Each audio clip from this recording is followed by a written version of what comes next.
PM Modi Norway के दौरे पर हैं और अब उनके इस दौरे की टाइमिंग पर सवाल उठ रहे हैं। पूछा जा रहा है कि पीएम मोदी देश के लिए नॉर्वे गए हैं या फिर अपने दोस्त अडानी के लिए।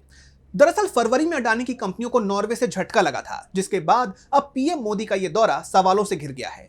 राहुल गांधी ने पूछा है कि क्या पीएम मोदी इसी मुद्दे पर सेटलमेंट करने के लिए नॉर्वे गए हैं। क्या है पूरी खबर, जानेंगे इस रिपोर्ट में। प्रधानमंत्री नरेंद्र मोदी नॉर्वे के दौरे पर हैं। 43 साल बाद कोई भारतीय प्रधानमंत्री नॉर्वे गया है। इस दौरे को ऐतिहासिक बताया जा रहा है, लेकिन विपक्ष पूछ रहा है कि यह दौरा देश के लिए किया जा रहा है या गौतम अडानी के लिए। दरअसल सोशल मीडिया पर एक तस्वीर वायरल है। इसमें एक तरफ खबर है कि फरवरी में नॉर्वे ने किस तरह अडानी को झटके दिए, दूसरी तरफ खबर है कि मई में मोदी नॉर्वे पहुंच गए। तस्वीर में पीएम मोदी के चेहरे पर गौतम अडानी का मुखौटा लगा है। इस फोटो को शेयर करते हुए कांग्रेस सांसद राहुल गांधी ने सीधा हमला बोला। राहुल ने तंज कसा, मोदी जी, क्या नॉर्वे आपके उस निजी अनुरोध पर मान गया है जिसमें अडानी को उनके पेंशन फंड की ब्लैकलिस्ट से हटाने की बात थी? आइए समझते हैं कि ये पूरा मामला क्या है। दरअसल बात इसी साल फरवरी की है। फरवरी 2026 में दुनिया के सबसे बड़े वेल्थ फंड यानी नॉर्वे के नॉर्जेस बैंक ने अडानी ग्रीन एनर्जी को अपने निवेश पोर्टफोलियो से बाहर कर दिया था। मई 2024 में उसने अडानी पोर्ट्स के साथ भी ऐसा ही किया था।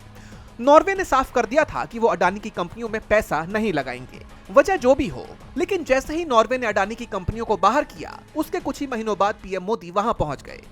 विपक्ष इसी टाइमिंग पर सवाल उठा रहा है। अडानी ग्रुप इस समय दुनिया भर में अपनी छवि सुधारने में लगा हुआ है। हाल ही में अमेरिका से भी उसे बड़ी राहत मिली है। अमेरिकी न्याय विभाग यानी डिपार्टमेंट ऑफ जस्टिस ने गौतम अडानी और उनके भतीजे सागर अडानी पर लगे धोखाधड़ी के सारे क्रिमिनल केसेस हमेशा के लिए बंद कर दिए हैं। लेकिन ये क्लीन चिट ऐसे ही नहीं मिली है। ये फैसला तब आया है जब अडानी एंटरप्राइजेस ने अमेरिका में $27.5 करोड़ यानी करीब 2,648 करोड़ रुपए का भारी भरकम जुर्माना भरा है। ये जुर्माना ईरान पर लगे अमेरिकी प्रतिबंधों के उल्लंघन की जांच को रफा दफा करने के लिए दिया गया है।